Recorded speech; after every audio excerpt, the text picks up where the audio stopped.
the earliest days of Burgenworth, when the lake still held its silence and the scholars whispered of truths buried beneath Yharnam, Laurence walked the stone paths as a young apprentice beneath Provost Willum. These were the years before the split, before the schism that would shape the fate of the entire city. The discovery of the old blood, taken from the depths of Thumarian ruins and from communion with the Great Ones, had begun to fracture the once unified circle of researchers. Willum, cautious and contemplative, saw in the blood a temptation too potent to trust. Laurence, by contrast, saw potential. In the shimmering substance gathered in silver phials, he envisioned a cure for human frailty, an answer to the weakness of flesh and the collapse of aging civilizations. The tension between them brewed quietly at first, wrapped in the murmur of turning pages and candlelight flickering in the lecture hall windows. But as their discoveries grew more dangerous, the divide became impossible to ignore. To understand Laurence's journey, we must first return to those hushed nights within Burgenworth's crumbling library, where the earliest conflicts between caution and ambition stirred. The scholars had uncovered eldritch remnants etched into Thumarian carvings, inscriptions hinting at a lineage of beings who transcended mortality through communion with cosmic blood. Willum interpreted these texts as warnings. Laurence read them as instructions. The old blood was too powerful to be merely feared, he argued. It was a bridge, an invitation to rise beyond human limitation. In these quiet debates, spoken with trembling conviction, the seed of Yarnham's fate took root. Laurence's first recorded disagreement with Willum centered on a single unsettling truth. The old blood healed. Not gradually, not imperfectly, but immediately and absolutely. A cut sealed, a bone mended. A dying man rose with strength renewed. Laurence stood before Willum at the lakeside observatory, presenting these results with earnest certainty, believing the miracle undeniable. But Willum, gazing across the still waters, responded with his now iconic warning. We are born of the blood, made men by the blood, undone by the blood. He was not speaking metaphorically. He sensed, even then, that the blood held a pull strong enough to consume cities. And yet beneath Laurence's defiance, there was not arrogance, but longing. He wanted to cure suffering. He wanted to lift humanity beyond the endless cycle of disease and decay. If the Great Ones possess the key to transcendence, why should mankind not pursue it? Perhaps the earliest tragedy of Laurence's life was that his compassion and his ambition were entangled so tightly that he could no longer distinguish them. To deny the old blood seemed to him an act of cruelty. To embrace it felt like hope. Burgenworth's excavation into the Thumarian labyrinths only deepened the divide. The scholars uncovered more than stone, chambers and carved reliquaries. They found remnants of rituals, chalices still warm with the echoes of forgotten ceremonies. They found the faint, lingering presence of entities who had shaped worlds, and evidence of the ancient communion between humans and the Great Ones. Willum recoiled. Laurence understood. The Thumarians had not simply discovered cosmic truth. They had attempted to wield it, to honor it, to ascend by it. Their fall was catastrophic, yes, but Laurence believed it was not inevitable. Their error could be corrected. Humanity could succeed where they failed. In these ruins, Laurence reached the point of no return. With each descent into the labyrinth, each observation of how blood reshaped living form, each glimpse of cosmic influence woven subtly into mortal bodies, he drifted further from Willum's caution. The old blood was not a danger to avoid. It was a responsibility to refine. Laurence genuinely believed the scholars could purify it, separate gift from corruption, isolate healing from transformation. If they could understand its nature fully, they could uplift the world. But the old blood has its own manner of persuasion. It speaks not in words, but in potency, in the swift restoration of the dying, in the unblinking strength it grants.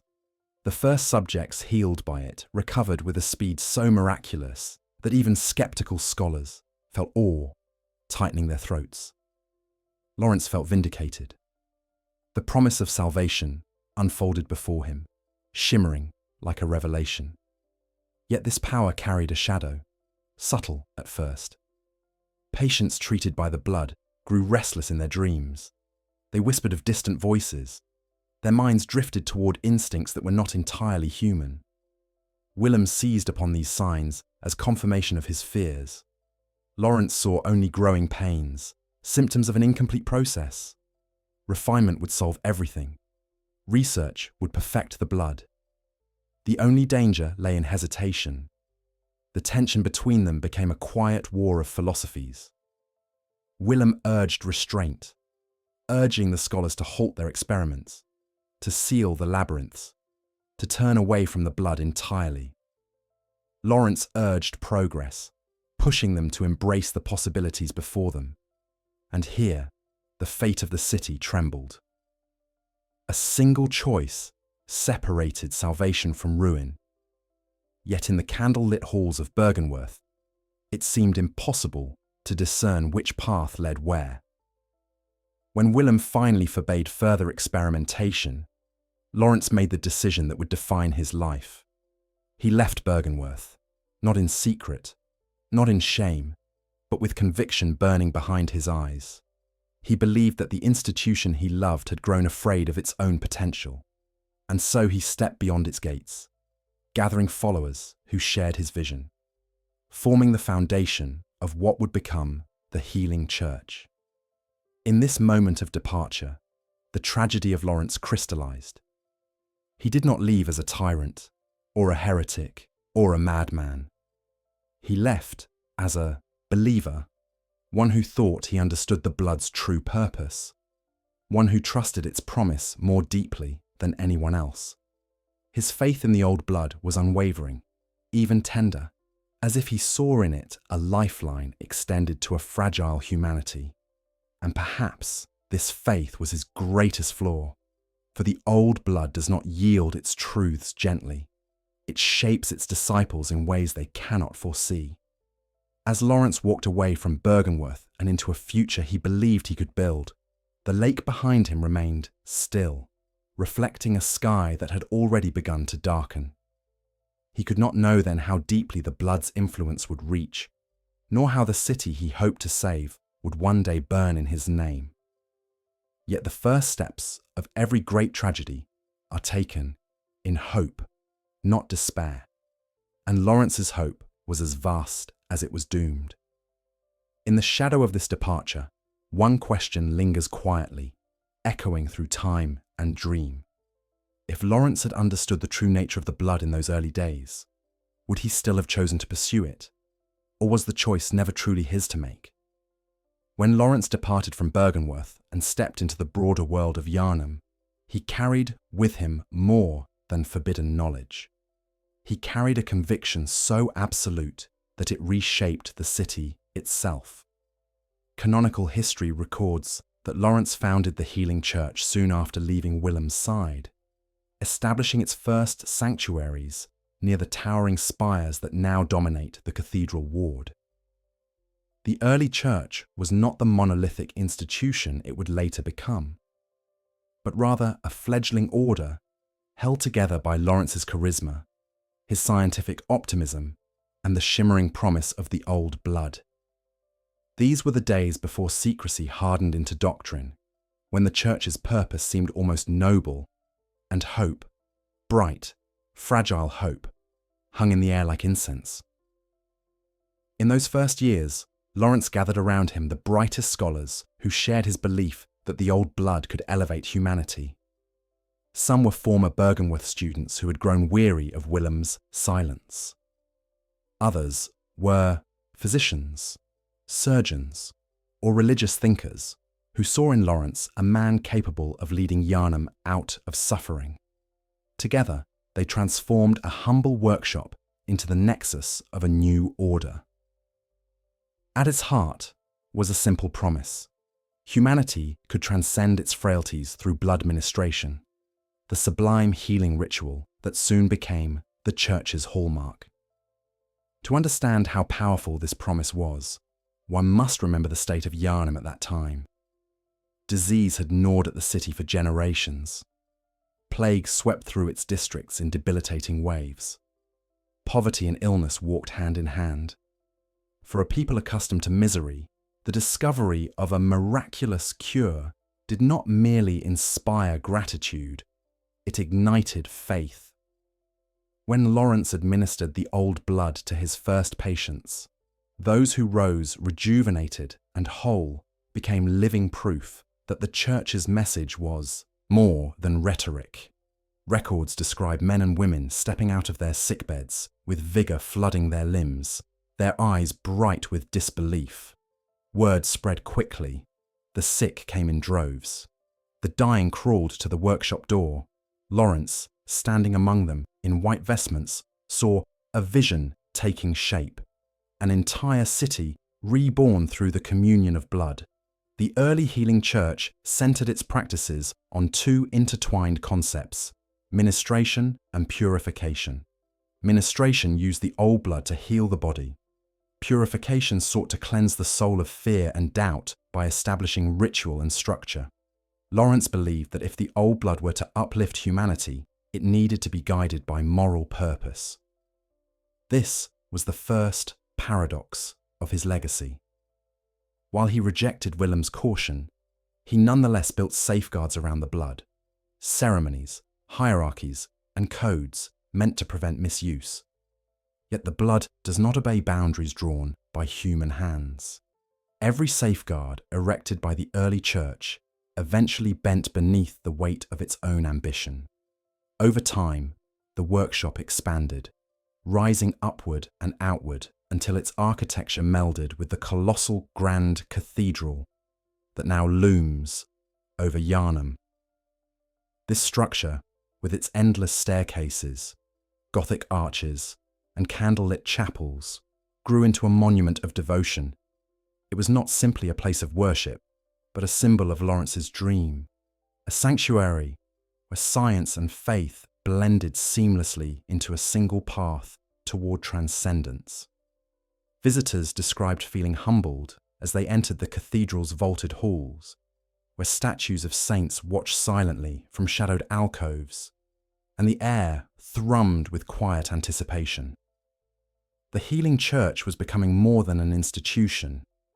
It was becoming a belief system.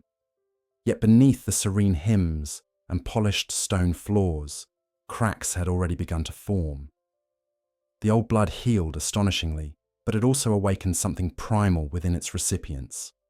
Some felt heightened strength or a restless vigour that made sleep elusive. Others experienced strange dreams filled with voices or distant stars.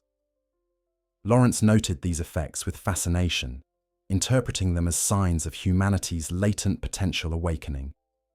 But a few early recipients exhibited more alarming symptoms: an uncontrolled hunger, a growling agitation, or subtle transformations behind the eyes. These early cases were hidden from the public and handled quietly within the walls of the church. Laurence believed such anomalies were outliers, manageable, with purification or adjustments to dosage. Yet even then, a shadow was lengthening behind his confidence. To maintain order and manage the complexities of the blood, Laurence established the first church hierarchy. At the top were the vicars, spiritual and scientific leaders entrusted to refine the blood and guide the faithful. Below them were the ministers, who performed blood rites and distributed phials to the city's residents. Then came the hunters, trained within the original workshop to contain any inconvenient incidents resulting from early transformations. These hunters were not yet the masked figures that later roamed Yarnham's night. They were physicians and scholars, wielding saw cleavers and torchlight, seeking to understand what the blood awakened within the flesh. In these formative years, Laurence's influence was absolute. His teachings shaped every sermon, every surgical instruction, every whispered reassurance offered to trembling patients. He spoke often of transcendence, of humanity's burden of mortality, and the blood's power to break it. His words carried a quiet fervour, a conviction that did not demand belief so much as invite it. Even those who harboured doubts found themselves moved by his sincerity. Laurence did not act the tyrant, he acted the visionary. But the blood has its own truths, and it reveals them slowly. As the Church's influence spread, the demand for ministration grew impossibly vast. To meet this need, Laurence authorised deeper exploration of the Thumarian labyrinths, hoping to uncover purer strains of the old blood or insights into its origin. These expeditions brought back more than relics and samples. They brought back evidence of civilizations broken by the very substance the Church now exalted. Laurence read the glyphs carved into stone, warnings etched by ancient hands, and interpreted them not as condemnation, but as notes from predecessors who failed to perfect what he now sought to refine. The tragedy of these lost peoples weighed on him, but not heavily enough to halt his quest. If anything, their demise fueled his determination. He would not repeat their mistakes. He would bring the blood under human control. Meanwhile, Yharnam flourished. The once sickened city transformed into a place of vitality and prosperity. Travellers arrived from distant lands seeking the Church's miracle cure. Entire districts expanded to accommodate the influx. The streets filled with vigour, with life, with pride. Laurence's vision seemed to be working. Those early years glowed with triumph, casting doubt into deeper shadow and lifting hope onto a pedestal so bright that few dared question it. And yet, even amid celebration, rumours began to stir. Quiet at first, whispered only among the hunters and ministers. A man in the cathedral ward, healed weeks earlier, now howled into the night. A woman in the upper ward grew fur and claws before collapsing into violent convulsions. Laurence heard reports of these transformations, and though his face remained composed, something deep within him twisted. He recognised the truth that Willum had foreseen. But instead of retreating, Laurence pressed forward, convinced that he could still correct the path. In the privacy of his chambers, illuminated by candlelight and the faint glimmer of blood-filled files, Laurence faced a conflict that rarely touched his public words. He did not deny the danger of the old blood. He understood it intimately, but he believed that the risk did not outweigh the promise. Every civilization faces its threshold, he told himself, its moment of decision suspended between fear and ascension. If humanity stepped back now, it would remain tethered to the same mortal limitations that had plagued it for centuries.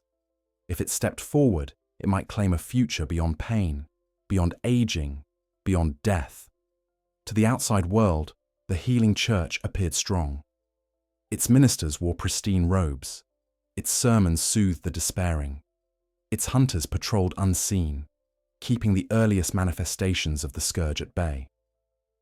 But beneath the cathedral's foundations, the labyrinths pressed upward like a buried memory. The old blood pulsed with secrets, whispering truths that grew harder to ignore, and so the seeds of tragedy continued to unfurl. The Church grew, the blood flowed. Laurence stood at the centre of it all, seeing the arc of history bending toward the dawn he envisioned. What he could not see, or could not allow himself to see, was that this dawn was already tinted red. He believed that perseverance would overcome the shadows creeping along Yarnham's alleys. But shadows do not recede simply because one wills them to. They lengthen quietly, patiently, waiting for the moment when light falters. And in that gathering dusk, one question began to echo beneath the vaulted ceiling of the cathedral. Faint but insistent. How long can a miracle remain a miracle before it reveals the cost it was always destined to demand? In the years following the healing church's meteoric rise, Yarnham transformed into a city of spires, sanctuaries, and whispered reverence. At the centre of this transformation stood Laurence, whose teachings began to crystallize into doctrine. Canonically, this era marks the formation of the church's full hierarchy: the choir in the upper ward, the original workshop hunters in their secluded forge, the black church clerics who administered rites to the masses, and the enigmatic school of menses, whose influence would one day seep into nightmare. Each branch emerged from Laurence's ambition to refine and contain the power of the old blood. Yet as each branch grew, so too did the fractures within the institution he created. What began as a unified pursuit of transcendence slowly diverged into competing interpretations of the same shimmering truth. The earliest division emerged when the church settled into the expansive Upper Cathedral ward. This district, an immaculate stretch of white stone towers, quiet courtyards, and ornate chambers, became home to the choir, the most elite scholars of the healing church. Unlike the hunters in the workshop who responded to the immediate dangers of the scourge, the choir pursued communion with the great ones through study and ritual. They believed that enlightenment, not combat, was the true path to ascension. The choir's founding members took Laurence's ambitions further than even he had dared. They studied the movements of the stars, listened for signs in the quiet of the orphanage halls, and gazed into the abyss of cosmic truth, guided by fragments gleaned from Burgenworth's forbidden archives. Laurence approved of their formation, though privately he harboured a subtle unease. The choir's reverence leaned heavily toward the great ones themselves, entities whose sympathy, though noted in ancient texts, remained unpredictable. The choir believed communion must be direct, that understanding could not rely on the old blood alone, but must instead be achieved through contact with cosmic beings. Their most sacred figure was Ebrietos, the daughter of the cosmos, discovered deep within the church's private garden of ruins. Where Willum had turned away from her with horror, the choir embraced her presence with trembling devotion. In Ebrietos, they saw not a warning, but a guide, a lonely remnant of the great ones, offering humanity a hand toward enlightenment. Below the choir, the black church and white church clerics structured Yharnam's spiritual life. They were the faces of the healing church to the people, administering blood ministration, conducting sermons, and overseeing the rituals that shaped everyday life. Their role was to maintain order, to keep faith burning even as the scourge whispered beneath the city's foundations. They wore vestments that distinguished them from the hunter's workshop, garments symbolizing purity, devotion, and the belief that the old blood was a gift meant to be shared. These clerics were not aware, at least not fully, of the transformations that sometimes followed ministration. Their training emphasized trust, faith, and unwavering service, reflecting Laurence's desire to provide the city with an anchor of stability. But stability was a fragile illusion, for it was in the workshop that the first signs of the city's unravelling became impossible to ignore. The workshop, originally a place of research and craftsmanship, evolved into a training ground for hunters tasked with containing the rising threat of beastly transformation. These hunters were among the first to witness the blood's darker potential. They patrolled the alleyways of central Yarnham, investigating reports of aggression, strange growls, or monstrous silhouettes glimpsed behind shuttered windows. Though they acted in secrecy, their presence became known through rumour, their weapons gleaming in torchlight, their coats stained with truth they dared not speak aloud. Laurence relied heavily on these hunters, though he rarely confronted the consequences of their nightly labour. In public, he praised their courage and framed their interventions as necessary measures to protect the city from plague or unrest. Privately, he asked them to bring back information, notes on the stages of transformation, anatomical sketches, samples of altered tissue. The hunters, faithful to their cause, obliged, though many wrestled with the moral burden of ending those who had once been human. It was in these silent conflicts that the earliest seeds of doubt began to take root among the workshop ranks. As the workshop refined its weapons and techniques, another division, quietly, took shape in the shadows: the School of Mensis. This clandestine branch formed when a subset of scholars grew frustrated with the slow, methodical progress of both the workshop and the choir. They believed that direct ritual contact with the Great Ones, not gradual study or cautious experimentation, held the key to true ascension.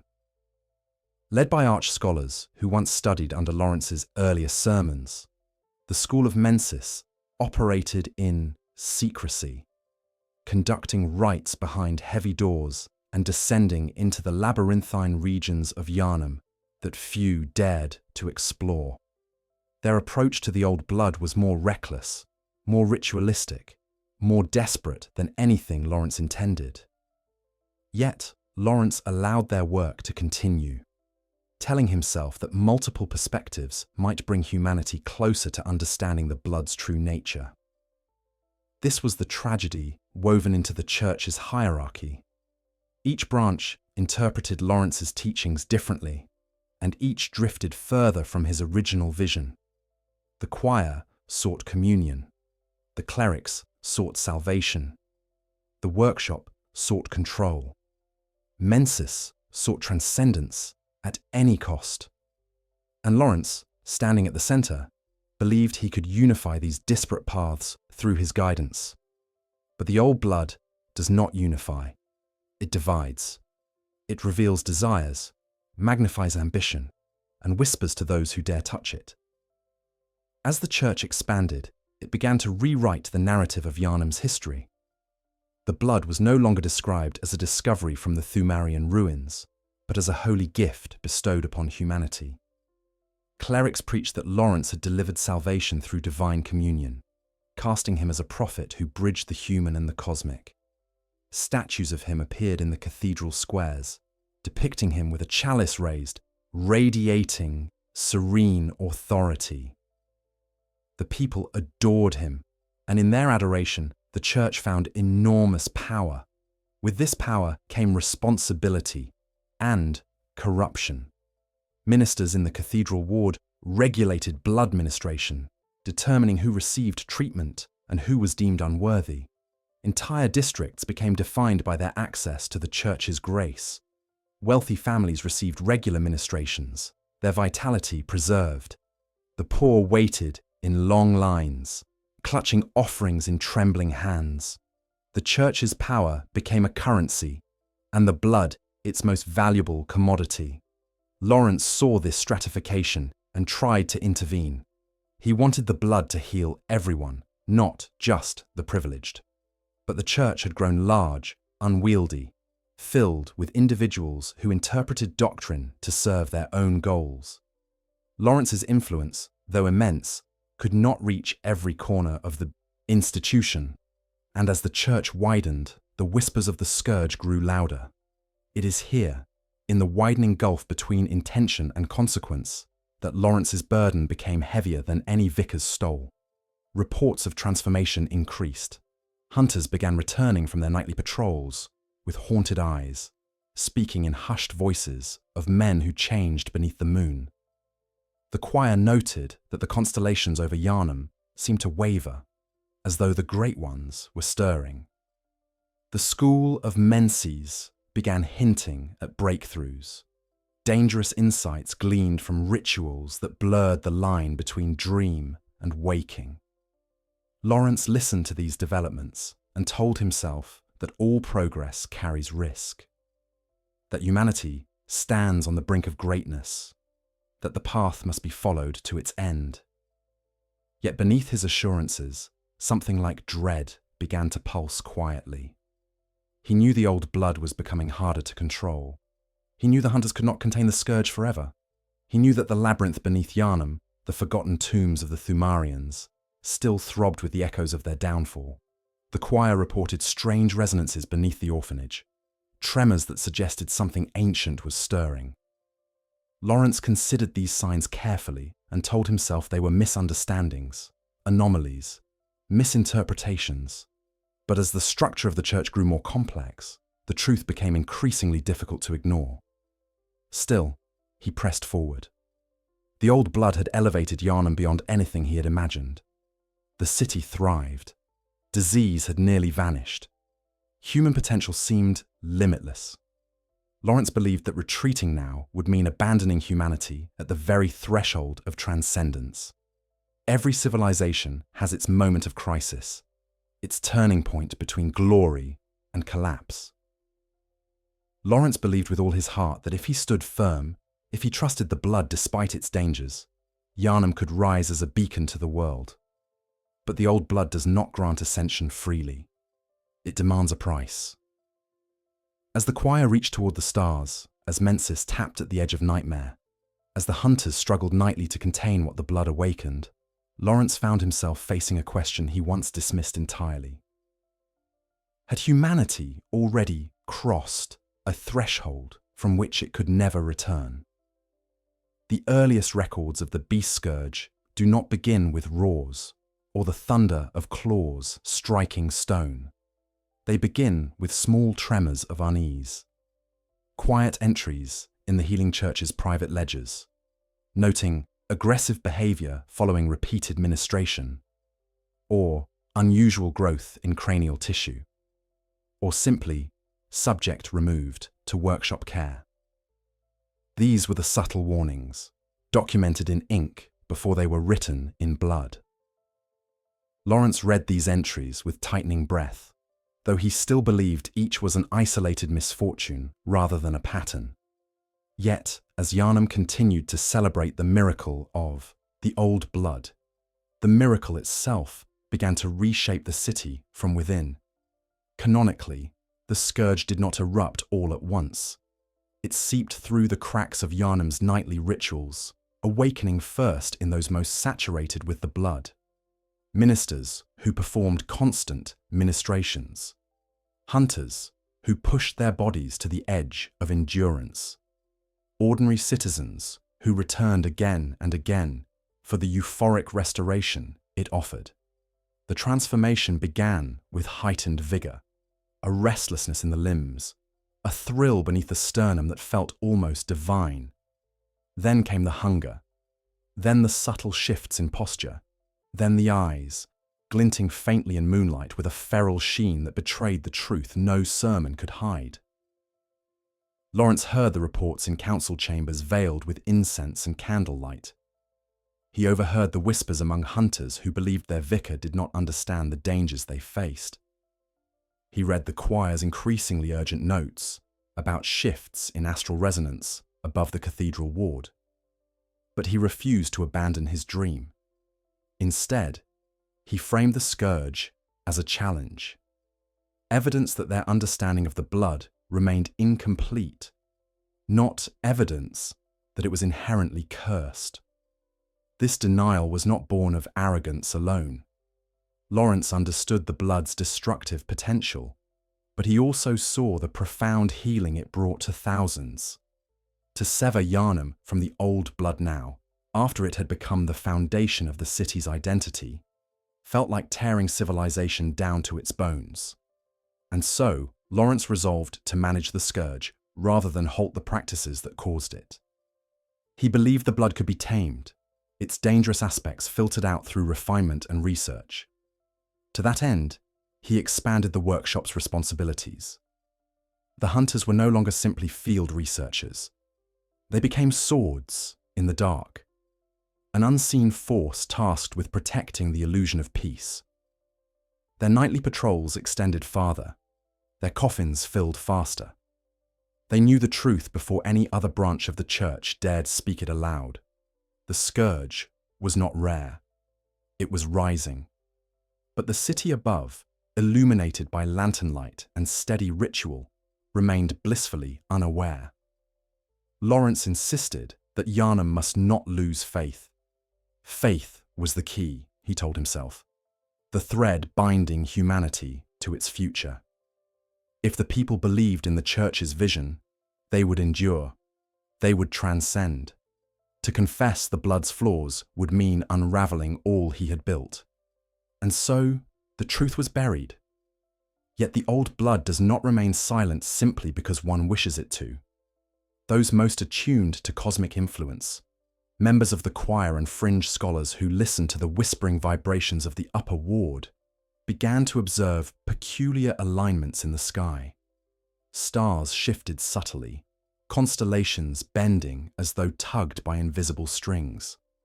The choir interpreted these movements as signs of communion approaching, the great ones, stirring in response to Yarnham's growing tide of blood-based transformation. They sent word to Laurence. The veil is thinning. Laurence read the message and felt both anticipation and dread. Communion had been his dream, his guiding hope. But communion under these conditions, amid transformation, fear, and rising violence, carried risks even he found difficult to dismiss. The choir's experiments grew increasingly ambitious. In the orphanage, children trained in the ways of insight gazed skyward, their minds pried open to cosmic whispers.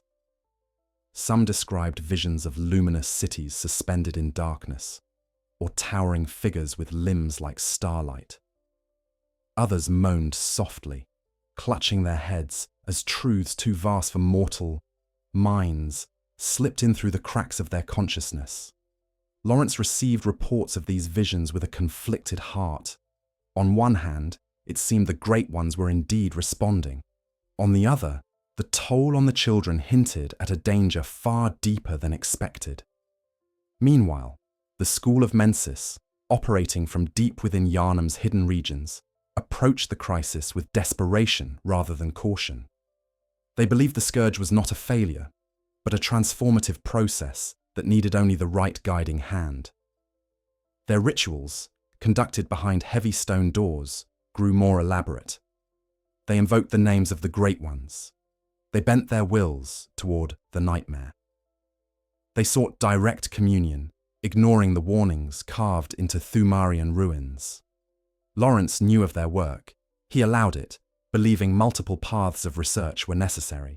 But even he felt unease settling into his bones as rumors emerged of scholars losing their minds or disappearing into unseen realms.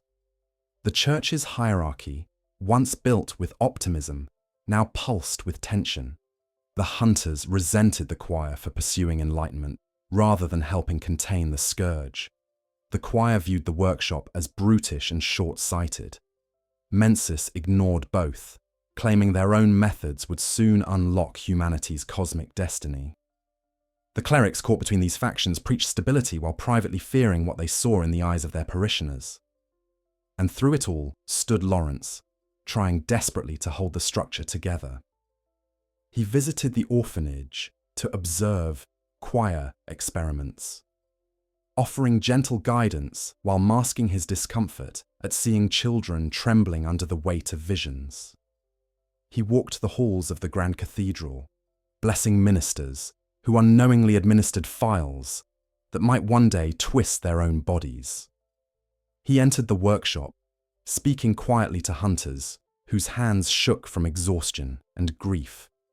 To each group, he offered reassurance, though the words grew heavier with every passing month.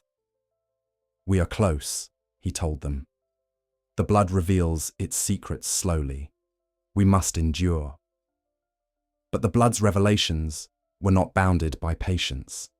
They emerged suddenly, brutally, in the hearts of those most saturated with it. The earliest full transformations occurred in secluded homes where candles flickered and families tried desperately to restrain loved ones who no longer recognized human speech. Then came transformations in the streets, men collapsing beneath the moon, bones lengthening as fur erupted across their bodies.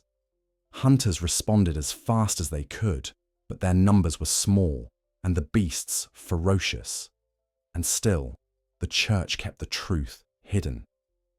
Laurence found himself caught between two impossible choices: reveal the peril of the old blood and risk plunging Yharnam into panic, or continue the deception and hope that a breakthrough in research would arrive before the scourge overtook the city. He chose the latter. Perhaps he believed it was mercy. Perhaps it was fear. Perhaps the old blood whispered reassurance that the crisis could still be overcome, that salvation lay just beyond the horizon. Yet tragedy, once set in motion, does not halt for hope. The choir's insights continued to intensify.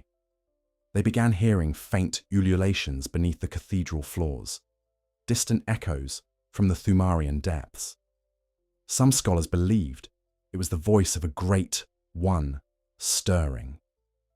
Others feared it was the cry of those who had undergone irreversible transformation. Either way, they pressed deeper into communion studies, convinced that contact was near. They believed that if Yharnam could establish true communion, the scourge would be redeemed, its curse transformed into blessing. Laurence listened, wondering if they might be right, wondering if the Great Ones truly did hold the key to humanity's deliverance. But within the workshop, hunters saw a different truth. They saw beasts, men twisted beyond recognition, driven by instincts that could not be reasoned with. They saw bodies warped into snarling forms that reflected not enlightenment, but ruin. They saw the toll the blood extracted from the living, consuming their humanity for reasons no one could fully grasp. And the hunters, though loyal, began to doubt. They questioned whether the church's pursuit of cosmic communion was worth the bloodshed staining every alley. These doubts grew stronger as the scourge spread. More beasts appeared. More families vanished behind locked doors. More hunters were lost to the very transformations they fought to contain. Laurence saw the fear in their eyes, and for the first time, he felt his own conviction begin to tremble. The old blood had promised ascension. Instead, it had begun to devour his city.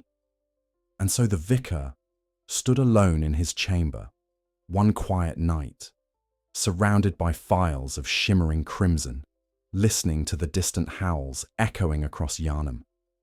The candlelight flickered, casting long shadows that reached toward him like grasping hands.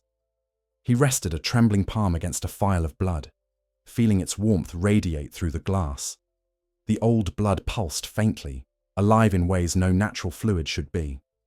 Laurence whispered into the silence, "Show me what I have missed." But the blood, as always, answered only in transformation. In the gathering darkness of Yarnham's squares and alleys, a quiet truth glimmered like a blade yet to fall. The scourge was not an accident. It was the natural expression of the blood's will.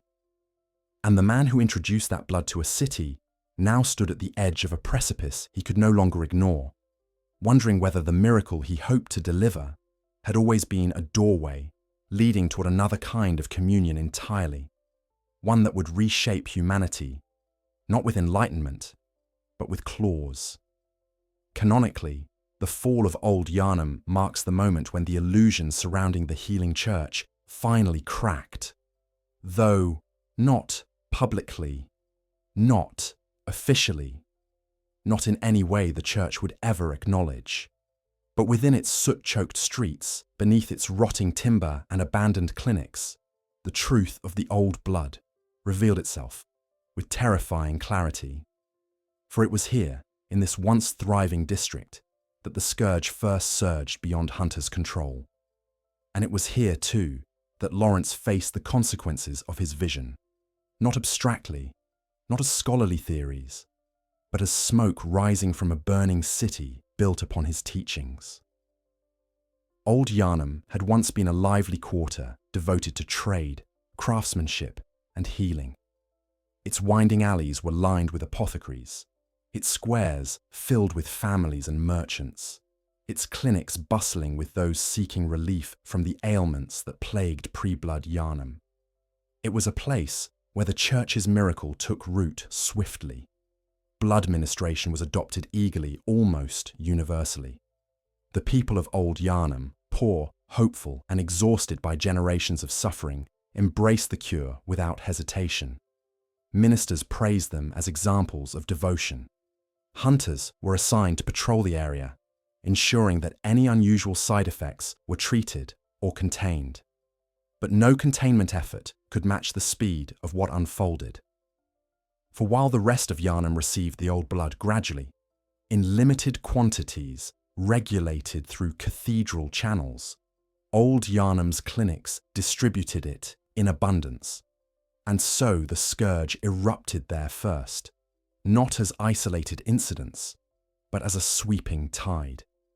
Reports from hunters stationed in the district describe men collapsing mid-step, their limbs contorting, bones cracking as their forms unraveled into beastly silhouettes.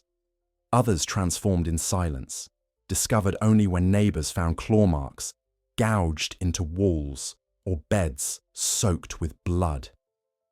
These were not mere anomalies anymore. They were patterns born of saturation. The healing church responded swiftly at first, sending teams of hunters guided by senior clerics. Laurence himself reviewed the early reports. The transformations were violent, rapid, and unpredictable. Entire households were overtaken within hours.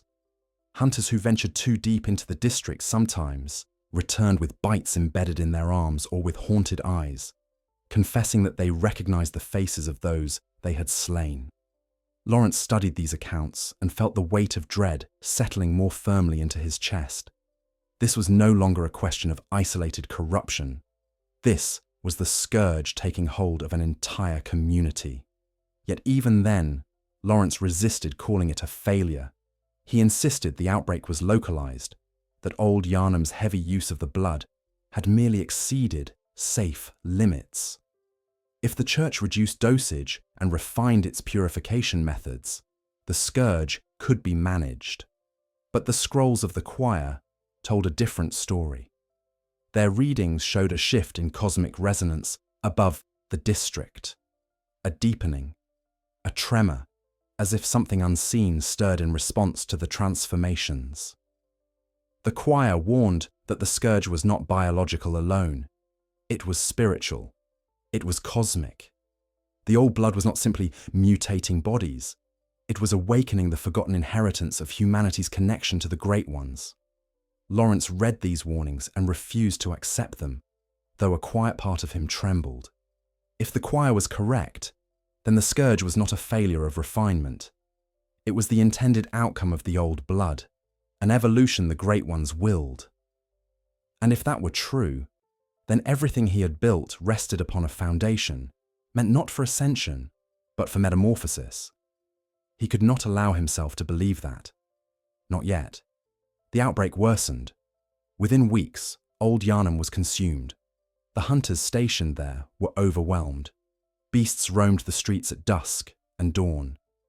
The church attempted quarantines, but the beasts climbed walls, broke through boarded doors, dragged victims into alleys. The people of Old Yarnam, once proud recipients of the miracle, now cried out for salvation. They begged the church to intervene. They prayed for Laurence to come. And Laurence did come, just once, canonically implied through several notes and cleric testimonies. He visited the outskirts of the district, standing at the boundary where transformation howls echoed through the streets. He watched beasts tearing at stone with desperate fury. He listened to the chorus of roars rising like a terrible hymn. And in that moment, something inside him fractured. He finally admitted what he had tried to deny. This was beyond control. From the choir came a desperate proposal. Burn the district. Cleanse it entirely. Prevent the scourge from spreading to the rest of Yharnam. Laurence recoiled. To destroy an entire district, a place filled with families, children, men he had healed himself, felt like a betrayal of everything he believed. Yet the hunters returned each night with wounded bodies and shaking voices, confessing that the scourge had reached a tempo they could no longer resist. The clerics whispered of beasts clawing at the cathedral ward gates. Fear, once hidden beneath ritual, now crept into every corner of the church. And thus came the moment Laurence never wished to face. The moment the vicar weighed the lives of thousands against the survival of the city. The moment every miracle demanded its price.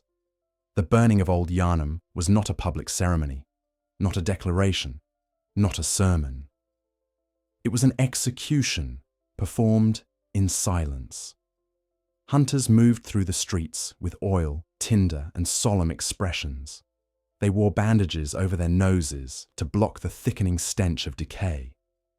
Clerics stood watch at the district edges, chanting prayers meant to soothe the souls of those they condemned.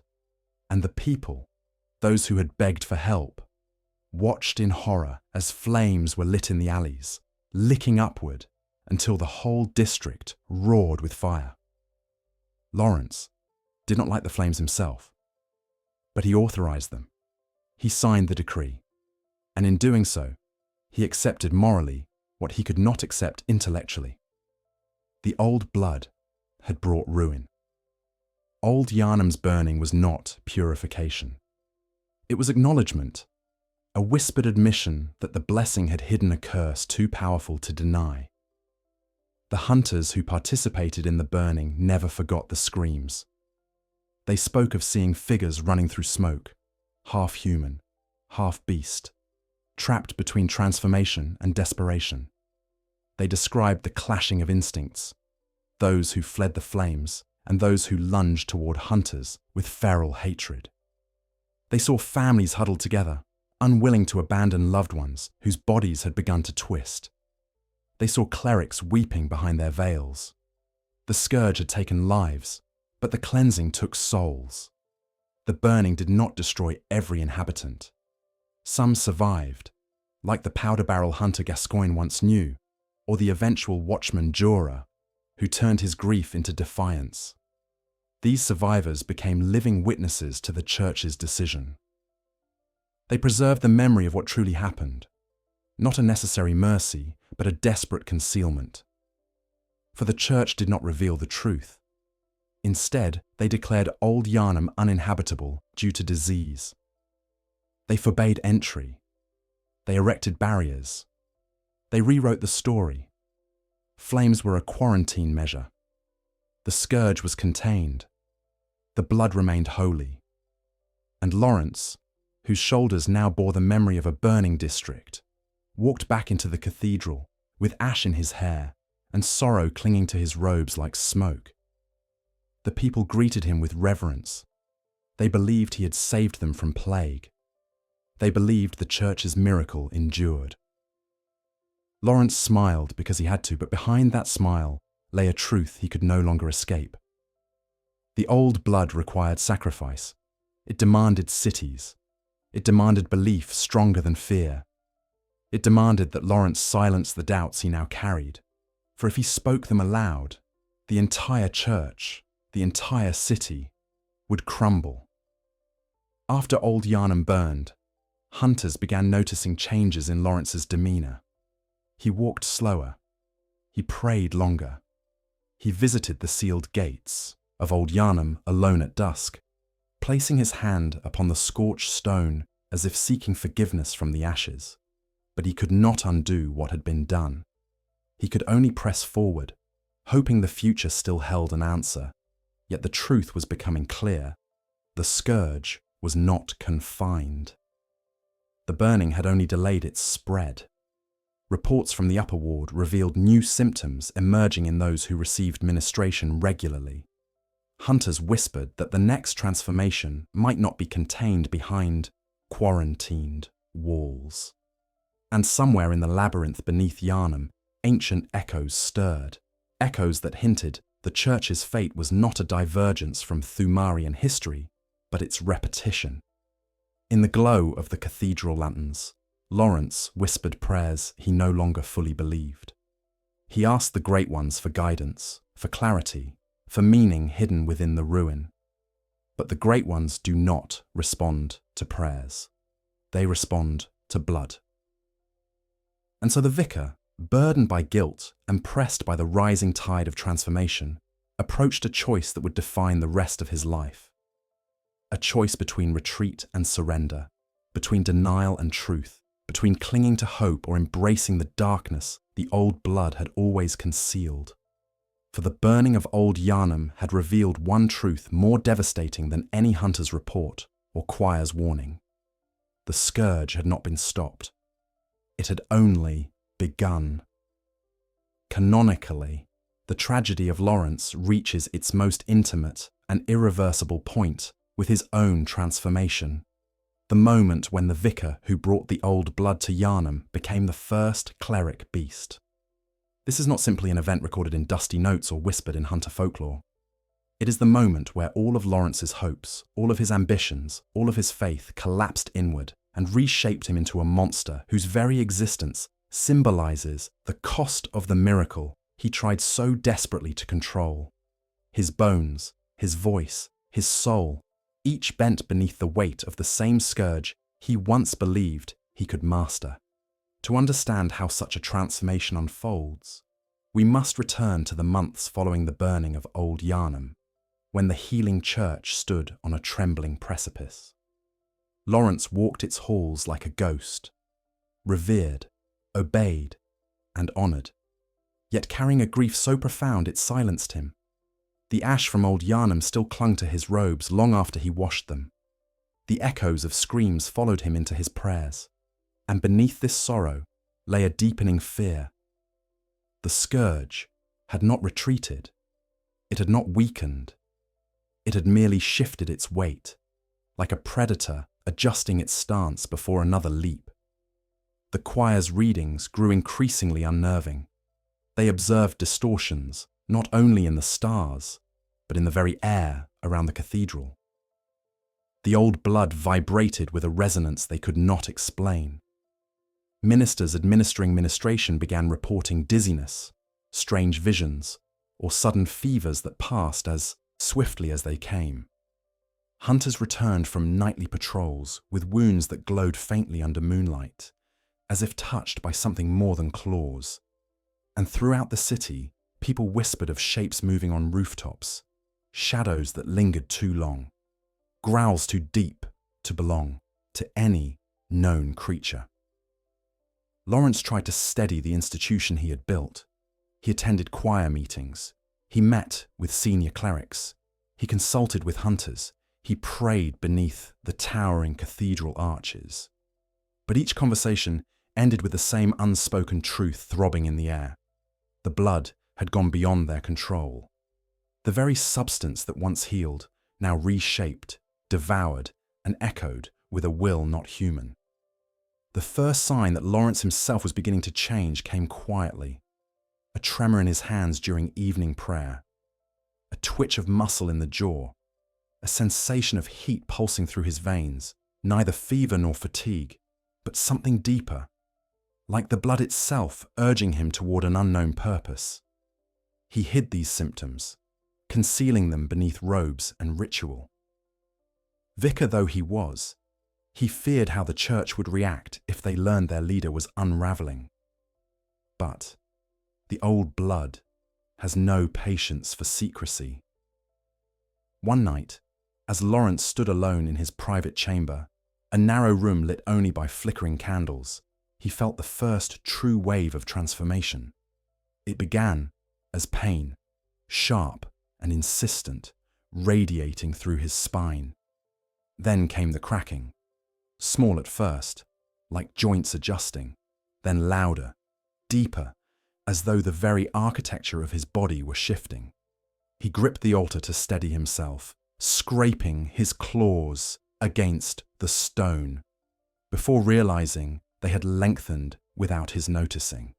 His breath came ragged, his vision blurred. The world around him seemed to tilt, warping at the edges, as if reality itself recoiled. He whispered a prayer, but no sound emerged. The old blood was drowning his voice. Laurence collapsed to the floor, trembling as his bones surged with unnatural growth. His limbs thickened. His skin stretched taut. Fur, coarse and pale, sprouted across his arms. He felt his ribs expanding, reshaping, as though his body were being rewritten by a script older than humanity. The pain was unbearable, yet behind it came something else. A terrible clarity. A sensation of being pulled toward a larger consciousness. He felt the echo of the Great Ones, not as gentle guidance, but as a command, a beckoning, a summoning. The transformation did not complete that night. Laurence awoke hours later, sprawled across the cold floor, gasping. His claws had receded. The fur had thinned, leaving only patches of altered skin. His body still bore his silhouette, but he knew, without doubt, that the scourge had laid its claim upon him. He was on the path the beasts walked, and he could feel the next transformation waiting just beyond the horizon, inevitable as dawn. Laurence faced a choice then: reveal his condition and risk the church, descending into panic, or conceal it and hope for redemption. He chose silence, but silence did not save him.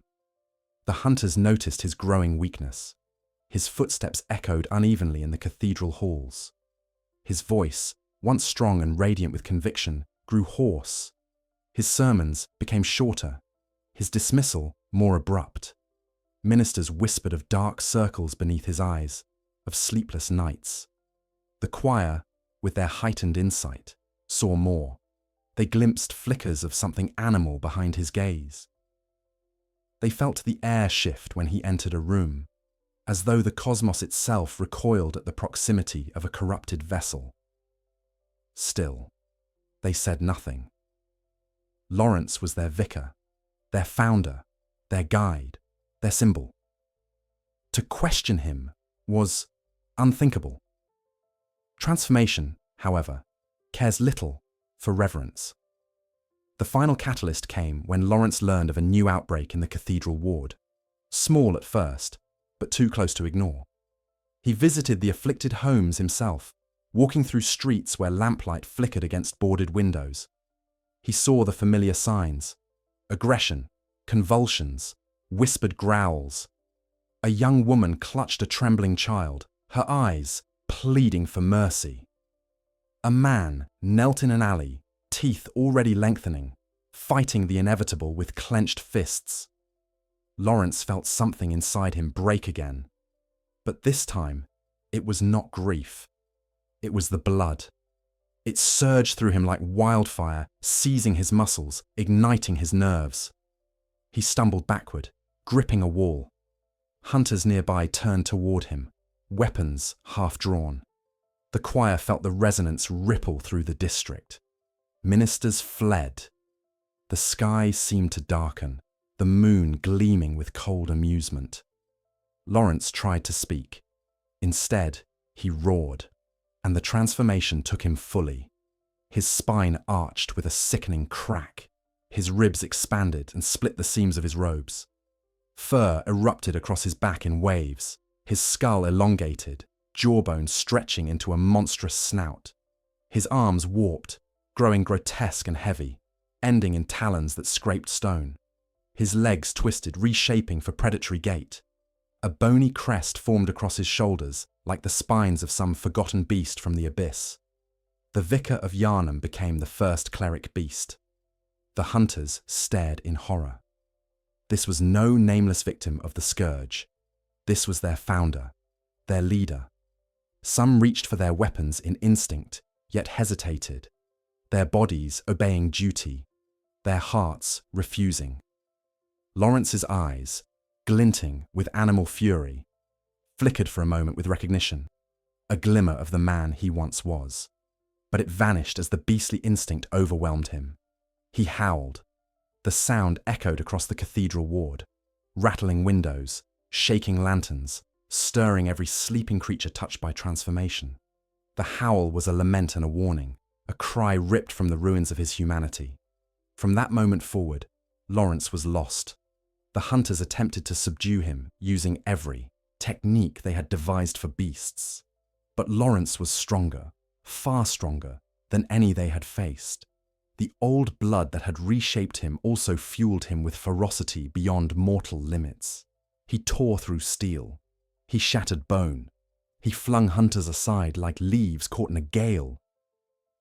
Yet, even at his most monstrous, the tragedy of Laurence was not his violence. It was his hesitation. Witnesses later described moments during the conflict when the beast faltered, as though Laurence's consciousness surfaced briefly. His claws hovered inches from a hunter's face before drifting away. His roars softened into guttural whimpers. The cleric beast seemed torn between instinct and memory, caught in the liminal space where humanity still flickers before it extinguishes entirely.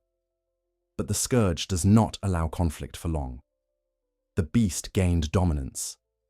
Laurence fled, not out of strategy, but out of agony. He retreated into the deepest recesses of the Grand Cathedral, leaving ruin in his wake. The hunters pursued him, but the choir intervened. They feared what killing Laurence might mean for the church.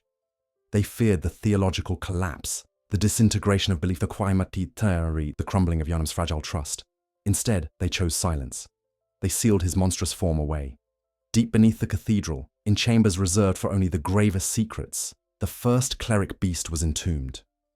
His remains, or what the church claimed were his remains, were placed in a grand reliquary. Ministers wept. Hunters bowed their heads.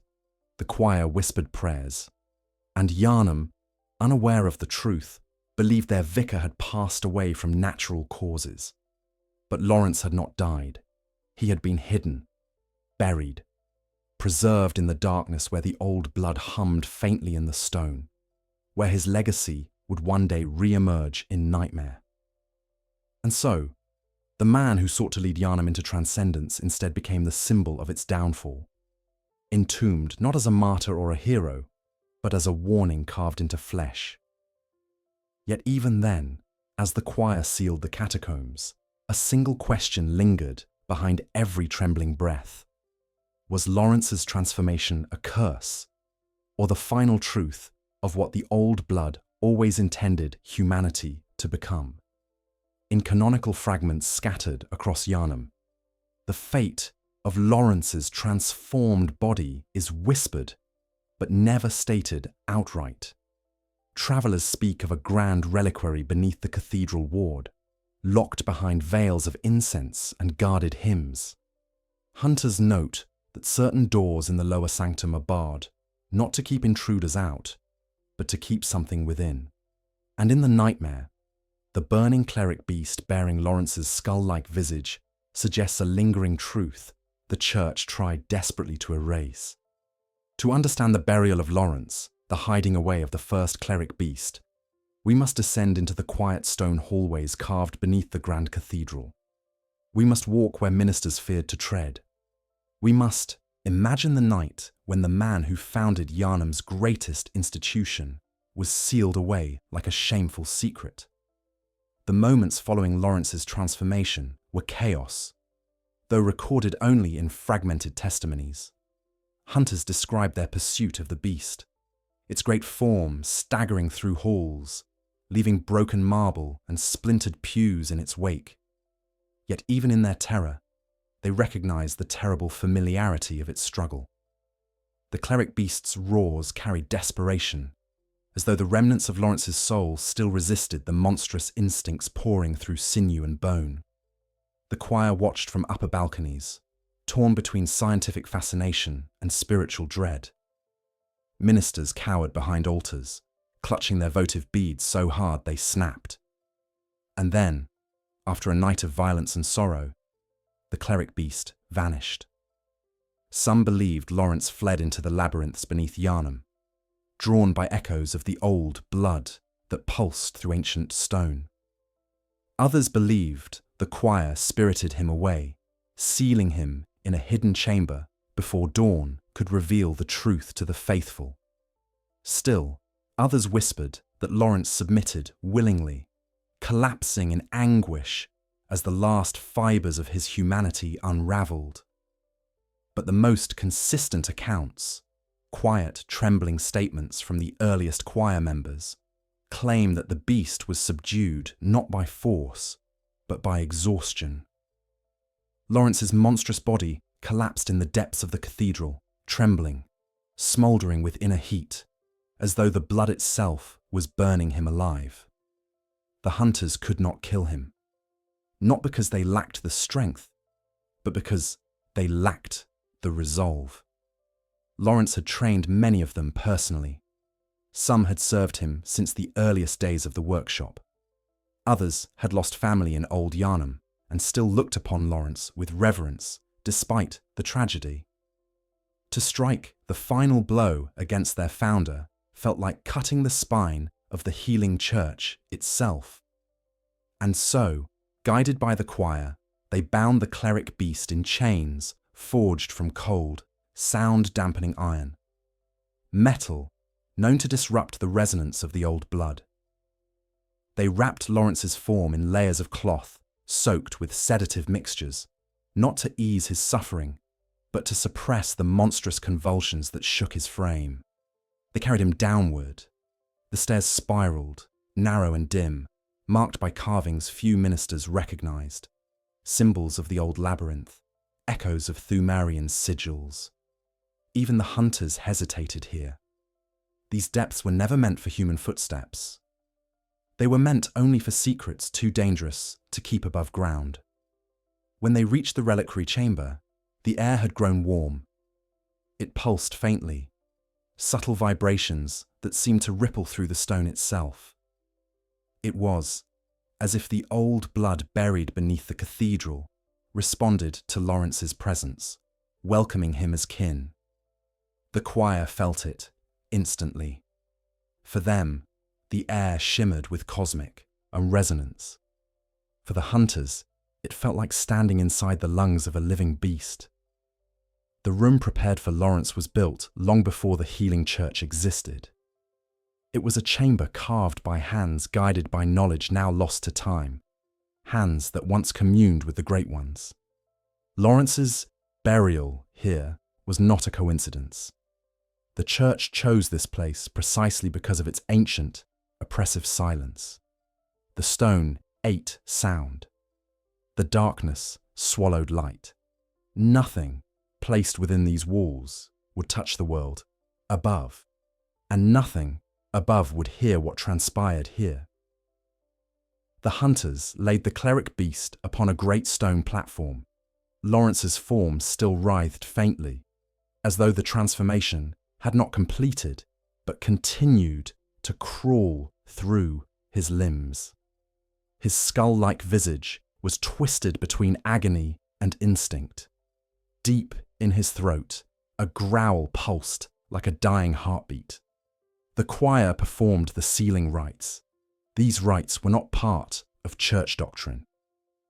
They were older, fragments of ritual recovered from Burgenworth and the ruins beneath.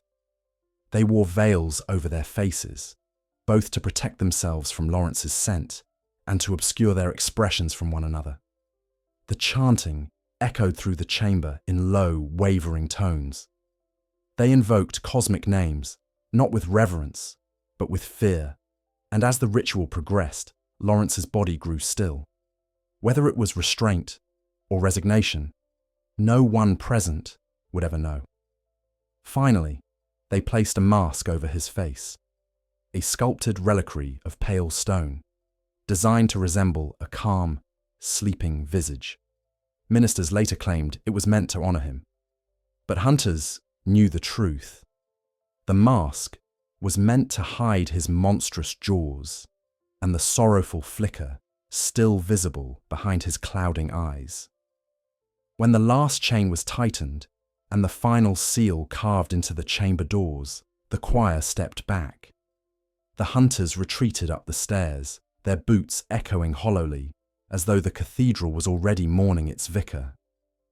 The choir members remained a moment longer, gazing upon the bound cleric beast, their minds struggling to reconcile the man they once followed with the creature lying before them.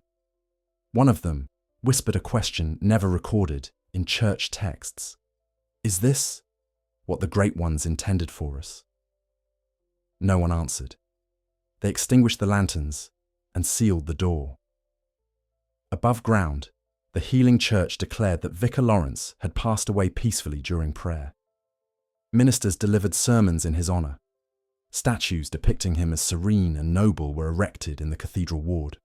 His legacy was framed as martyrdom, his sacrifice portrayed as the guiding light that would continue to lead Yharnam forward. The truth of his monstrous fate was buried deeper than his body. But one cannot bury the old blood. As months passed, strange reports began to surface from within the cathedral itself. Ministers heard faint groans beneath the floor at night, sounds too low to be human. Choir students claimed they felt vibrations in the air when they passed certain stairwells. Hunters reported feeling watched when they patrolled the upper sanctum, as though a presence stirred beneath their feet. The choir dismissed these concerns, insisting they were illusions created by stress or insight.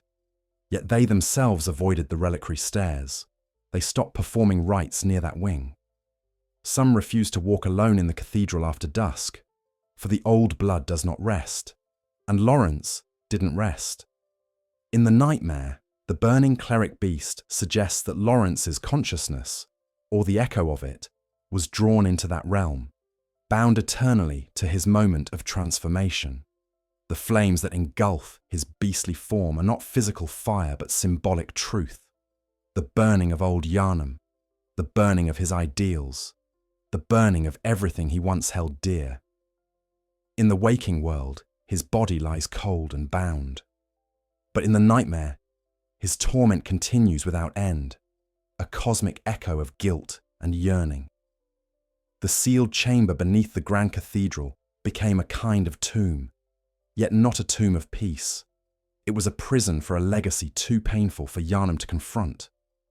Ministers prayed above it, unaware of the true meaning of their hymns. Hunters walked its perimeter, feeling the presence of their vicar lingering like a wounded spirit. And the choir, who sealed Laurence away, carried the burden quietly, their eyes hollow with insight they could never share. Laurence's burial was not the end of his influence. Rather, it was the moment his legacy split in two, the noble myth upheld by the church, and the monstrous truth hidden in stone. His followers clung to the myth because they needed it. They needed hope, structure, meaning.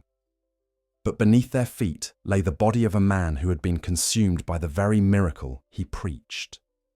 And so, the Grand Cathedral, seat of the healing church's power, became both sanctuary and tomb, holy spire above and monstrous secret below, worship and horror breathing through the same stone.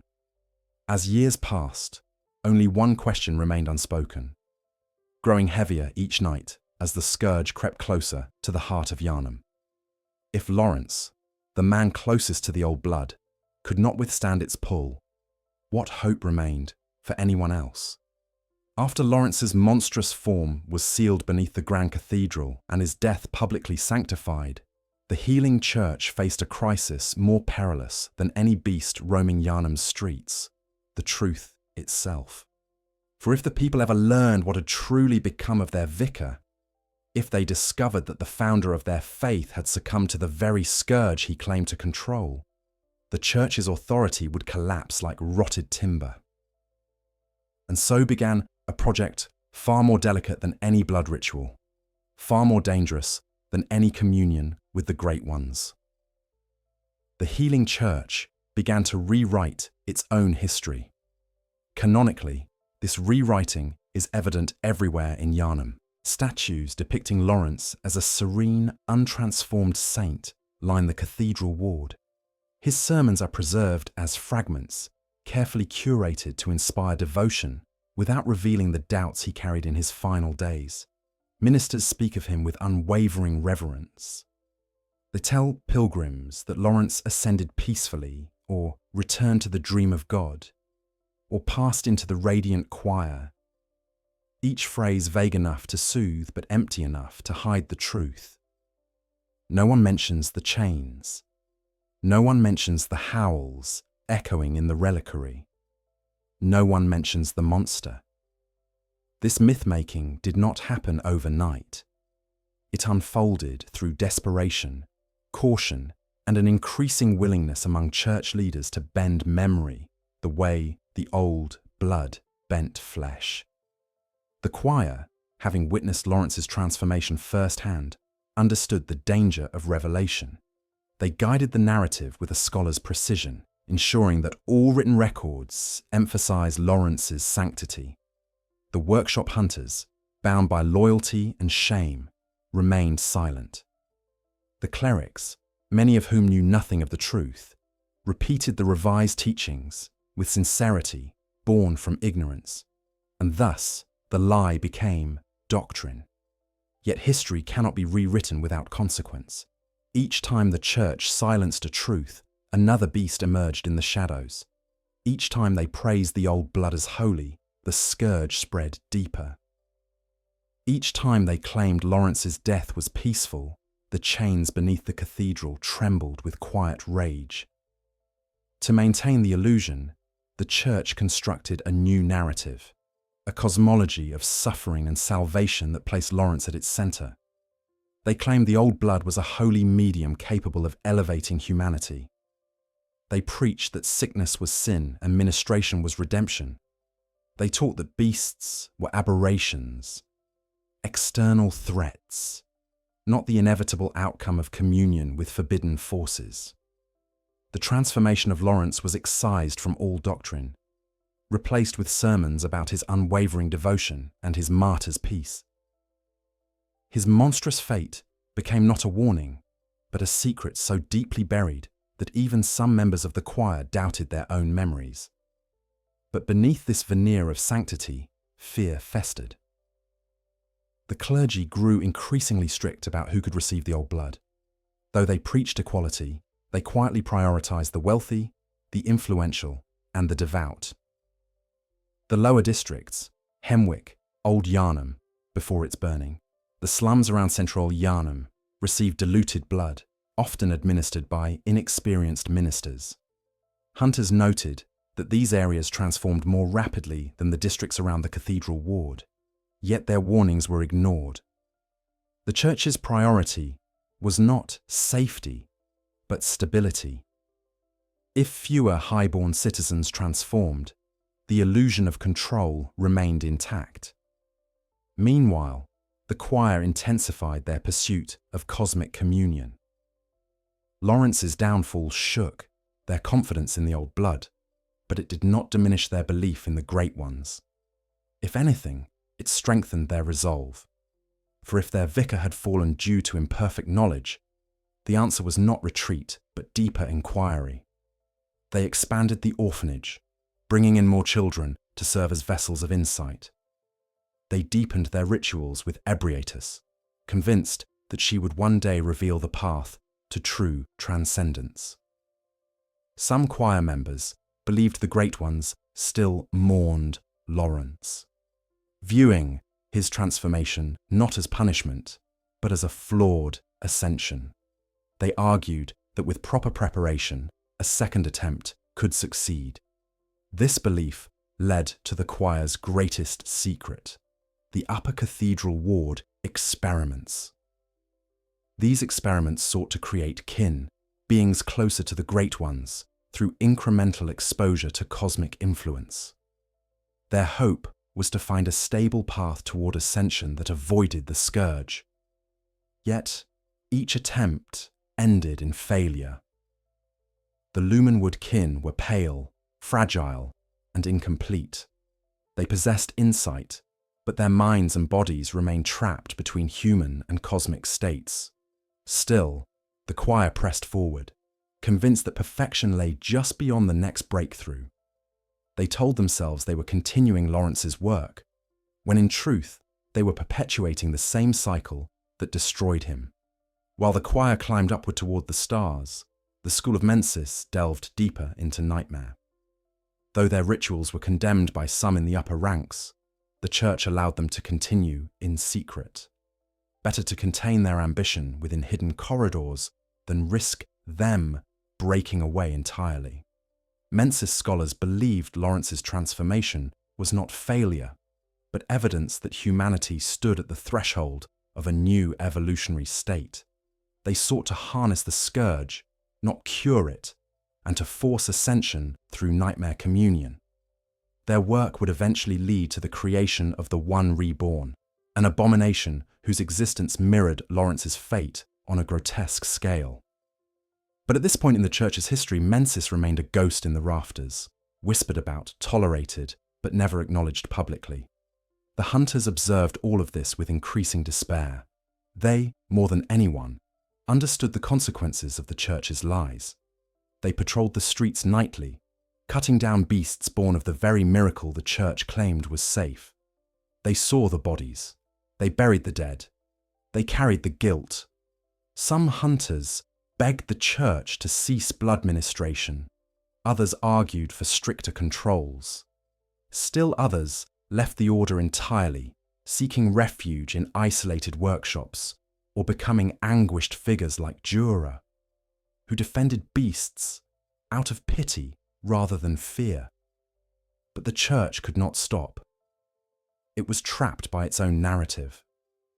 To abandon the old blood would be to admit that its foundation was built on a lie. To admit the truth would be to unravel the church from its highest spires to its darkest corridors. And so the institution doubled down. They encouraged veneration of Laurence. They introduced relics, small bones, fragments of cloth, said to belong to their sainted founder. Pilgrims travelled from distant lands to kneel before altars dedicated to him. They offered prayers for healing, believing his spirit watched over them. The church accepted these prayers with solemn dignity, never revealing that the bones in their reliquaries were not fragments of Laurence's sanctified body, but remains taken from beasts or unknown corpses. The true body of their vicar was bound and silent in the dark, never to be shown, never to be touched. As the years passed, Yharnam's culture transformed entirely under the church's influence. Children grew up believing the old blood was a blessing. Families carried phials like talismans. Merchants sold otherworldly trinkets as souvenirs for travellers. Street preachers recited hymns proclaiming that pain was temporary and transcendence eternal. But the scourge continued to spread, quietly, inevitably, like a vine winding through the city's bones. What the church could not rewrite, what they could not conceal, were the signs etched into the city itself. The way the moon seemed to lean closer each night. The way shadows stretched unnaturally across cobblestone. The way whispers drifted through alleys long after midnight. The old blood had become more than doctrine. It was a living influence, reshaping Yarnham's fabric one pulse at a time.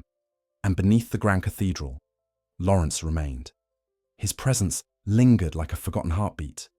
Some hunters claimed they heard faint scratching below the reliquary. Others felt a warmth beneath their feet, as if something smouldered in the stone. Ministers who cleaned the cathedral at dusk reported hearing a distant cry, soft, mournful, almost human.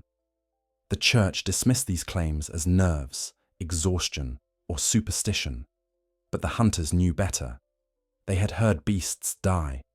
They knew the difference between rage and grief. The grief beneath the cathedral was unmistakable. Laurence had once envisioned a city of enlightened beings, healed of suffering, blessed by cosmic truth. Instead, he had created a city built upon denial, a city where miracles and monstrosities intertwined so tightly that few could tell where one ended and the other began. The rewriting of Laurence's legacy was not merely an attempt to hide the past. It was an attempt to hold the future together. The church feared that if his truth became known, Yarnham's fragile faith would burn as Old Yarnam had burned. And so they clung to the lie, polishing it, enshrining it, building entire branches of doctrine around it. But denial has consequences, and secrets buried beneath stone eventually claw their way upward. As the scourge continued to spread, as the moon's pull grew stronger, as nightmare bled quietly into waking, one question began to stir among those who still remembered Laurence's teachings. If the church could lie about its own founder, what else had it hidden? Canonically, the presence of Laurence within the nightmare is one of the clearest confirmations of his tragic fate. The burning cleric beast, encountered in the hunter's nightmare, bears unmistakable resemblance to the vicar's skeletal visage, its form wreathed eternally in orange flame. But what haunts scholars and hunters alike is not simply the appearance of this creature. It is the implication of his presence. Unlike ordinary beasts, who perish and leave behind fading echoes, Laurence persists in a realm shaped by suffering, memory, and cosmic distortion. His existence there reveals that he did not merely die, nor simply transform. He became anchored to a place where remorse, longing, and the will of the Great Ones converge. To understand Laurence in the nightmare is to confront the enormity of guilt made manifest. The nightmare itself is a realm of woven memories, a distorted tapestry created from the echoes of hunters, priests, and scholars whose deeds spilled enough blood to stain reality. It is a place where guilt coalesces into environment, where regret shapes geography, and where unresolved cycles echo endlessly across shifting horizons. For Laurence, whose influence shaped Yharnam's rise and fall, this realm holds him like a mirror. Every flame, every beastly shriek, every burning street reflects a moment from his life. And so, the cleric beast found raging in the nightmare is not a simple monster. It is Laurence's eternal memory, his worst moment stretched across infinity. In the hunter's nightmare, we find the burning cityscape that resembles Old Yarnam, though twisted and surreal. The flames that lick the buildings there are the flames Laurence authorized. The charred wooden structures mirror the homes he condemned. The shrieks, drifting through the ashen wind, echo the voices of the families who begged for salvation before they were consumed. And at the center of this infernal landscape roams Laurence, his body burning as Old Yarnam once burned. The symbolism is unmistakable. His greatest sin did not die with him. It shaped his eternity. The cleric beast found here is not identical to the form bound beneath the grand cathedral in the waking world. In the nightmare, Laurence's body burns perpetually, his bones glowing beneath molten flesh. This fire is not natural. It is the manifestation of his memory and guilt. It is the unending reflection of the night Old Yarnam burned. His footsteps leave embers. His roars crackle with flame. His movements scatter sparks like ash caught in a tempest. Hunters who face him feel heat so intense it seems to sear the air around them. Yet, beneath the monstrous violence is something more haunting, a sense of mourning, as though the flames themselves cry out in sorrow. Laurence's nightmare form clutches his skull with burning claws, as though trying to tear away the memory carved into his bones. When he howls, the sound warps into something almost human, almost desperate. The nightmare does not merely replicate his transformation, it amplifies the anguish behind it, turning his inner turmoil outward until it becomes environment, enemy, and essence all at once. The fire that consumes him is not meant to kill. It is meant to remind. To understand how Laurence became trapped here, one must look to the very nature of the hunter's nightmare. This realm arises when the Great Ones respond to overflowing bloodshed. It is a reservoir where the consequences of humanity's actions accumulate. And no human in Yharnam's history carries more bloodborne consequence than Laurence. His decisions birthed not only the healing church, but the scourge that consumed the city. The deaths in Old Yarnam are tied to his judgment. The spread of the plague is tied to his ambition. The countless transformations, from clerics to citizens to hunters themselves, flow back to his introduction of the old blood as sacrament. The nightmare collects such legacies, like sediment settling at the bottom of a vast cosmic sea. And Laurence's sediment is thickest of all. Thus, in the nightmare, Laurence exists not as a single echo, but as the core of a great wound. His presence shapes the terrain, bending the city around him. This is why the region near his resting place resembles the cathedral's lower sanctum. Why flames roar with unnatural intensity. Why beasts gather near him, drawn to the resonance of their source. Laurence is the epicenter of the nightmare's burning sorrow. Hunters who encounter him in this realm feel the weight of his legacy. Some report hearing faint murmurs beneath the crackle of fire, as though Laurence, deep within the beast's howling, tries to speak. His voice is muffled, drowned by flames, but hints of meaning flicker through regret, yearning, apology. Perhaps it is illusion, or perhaps insight allows those who fight him to perceive the fractured consciousness still trapped within the beast's burning form. The nightmare is not wholly separate from the waking world. It reflects truths the waking mind suppresses. And Laurence's buried guilt was so vast that it manifested as flame. When the burning cleric beast collapses, hunters find the skull of Laurence, a charred, distorted relic that radiates a subtle cosmic grief. This skull is more than a token. It is a remembrance. A fragment of Laurence's consciousness shaped into tangible form. Its existence proves that Laurence did not fade fully into monstrosity. Some echo of the man remains, locked in an endless cycle of remorse. The skull is a haunting artifact because it holds what the healing church denied: the truth of their founder's suffering. It is a confession carved into bone. In this sense, Laurence's presence in the nightmare is not punishment alone. It is reflection. It is consequence made manifest. It is the cosmic acknowledgement that his choices defined Yharnam's tragedy, and yet the nightmare does not portray him as malicious or intentionally cruel. Rather, it reveals the core of his character, a man who believed utterly in the potential of the old blood, who sought to elevate humanity, and who failed in a way so monumental that the echoes of his failure now shape an entire dream realm. Laurence is not a villain in the nightmare. He is a tragedy. He is the embodiment of a philosophy that began with hope and ended in ruin. Even hunters who sought to destroy him in the waking world feel a measure of sorrow when encountering him here. They see not a monster born of mindless hunger, but a creature forged from regret, burning because he cannot extinguish the memory of what he wrought. The nightmare freezes its inhabitants in moments of emotional extremity, and Laurence's extremity was the burning of Old Yarnam. Thus, he burns as long as the nightmare holds him. This raises a deeper question, one debated by scholars of insight and those who dare study the Great One's designs. Why does the nightmare preserve Laurence in this specific form?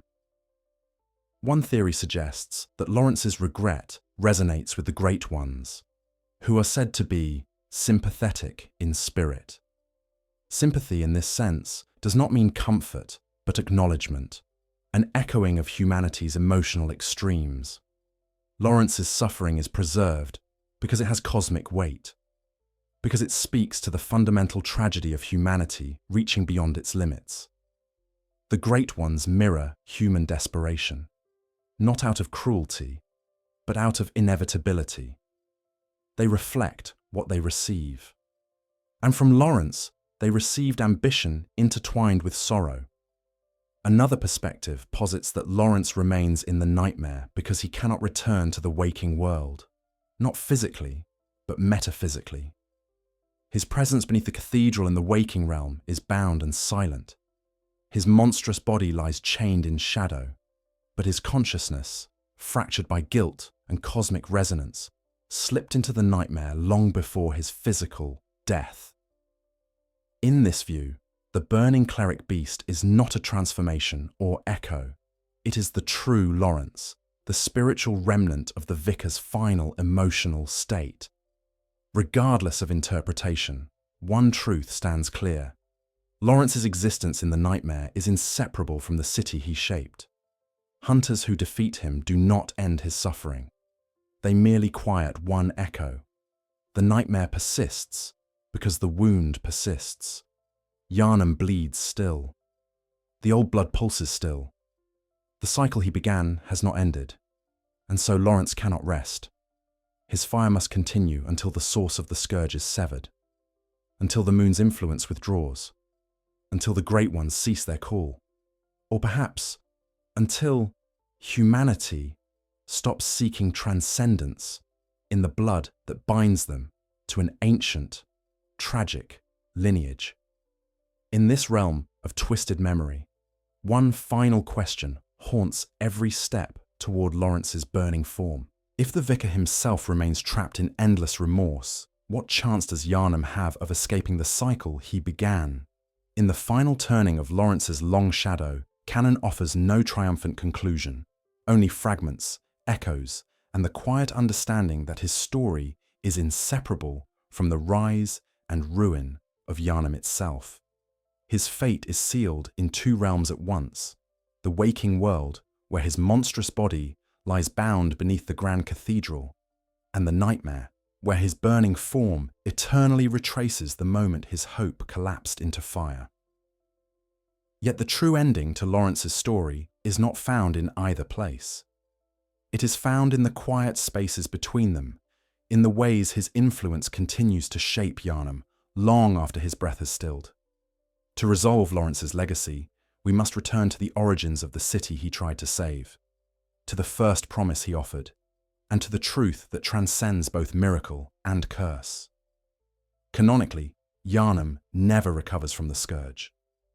Long after Laurence's sealing and the church's rewriting of his history, the old blood continues to flow, from chalices, from rites, from the desperate hands of citizens who still believe in its power.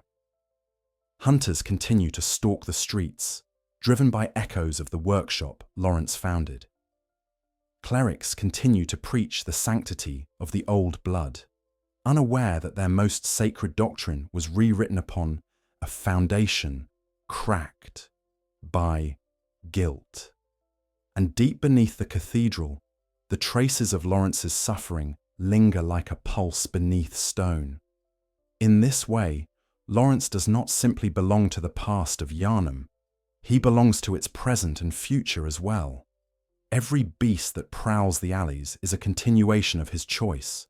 Every hunter who raises a saw cleaver in the moonlight does so within a cycle he set in motion. Every choir member who gazes upward towards stars that do not respond echoes his longing. Every citizen who takes the old blood with trembling hope reenacts the same yearning that guided him. Laurence's legacy is not a single event. It is the shape of Yharnam's entire destiny. What makes Laurence's story so haunting is not that he fell, but that he fell believing he could rise. His intentions were not selfish. He sought to heal. He sought to elevate. He sought to spare humanity from its frailty. And yet, the very impulse that drove him, his belief that transcendence was obtainable, that the old blood was the key, became the path to ruin. In him, Yharnam finds both its dream and its downfall. He is the mirror in which the city sees its own reflection, a place that reached for cosmic truth and found, instead, a starless abyss. In the years following Laurence's sealing, the church doubled down on the myth it constructed around him. His teachings were reinterpreted as scripture. His likeness was carved into cathedrals. His name was invoked in blessings, ceremonies, and pilgrimages. Even as beasts prowled the streets and the scourge spread, clerics insisted that Laurence's example guided them.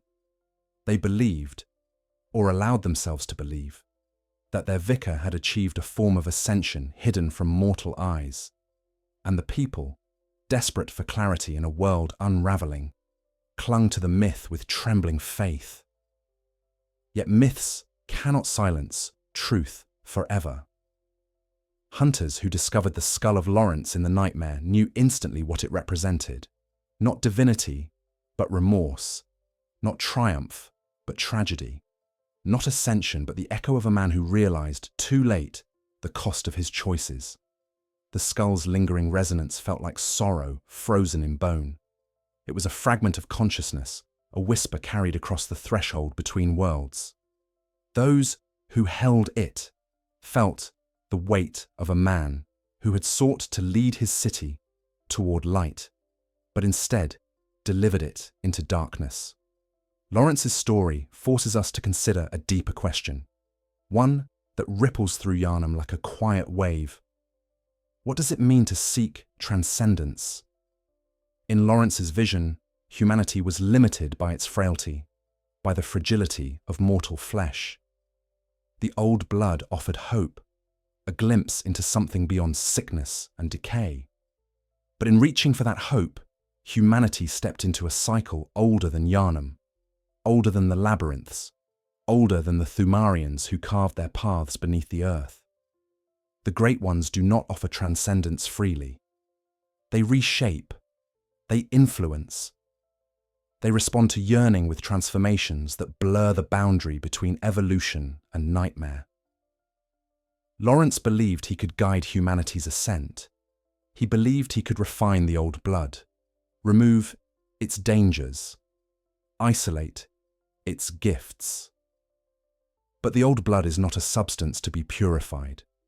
It is an inheritance, a cosmic influence bound to beings whose understanding surpasses human logic.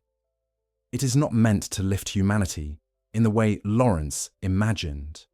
It draws humanity toward the Great Ones, but not toward clarity or peace.